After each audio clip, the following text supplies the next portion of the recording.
هل حصل قبل كده إنك حسيت إنك شايف نفسك من بره؟ تحس إنك فوق جسمك بتبص عليه كأنه شخص تاني. التجربة دي اسمها الخروج من الجسد، وناس كتير حول العالم قالوا إنهم عاشوها فعلا. الغريب إن العلم نفسه مقدرش ينكرها ولا يفسرها بالكامل.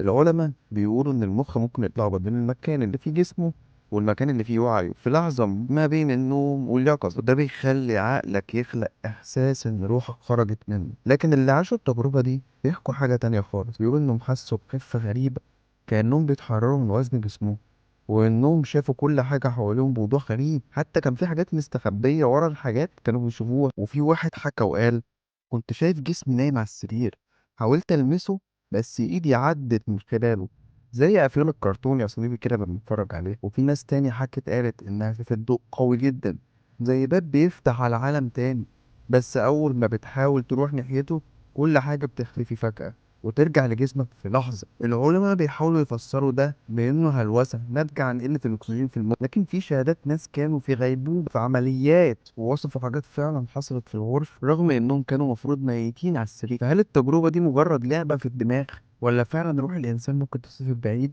وترجع؟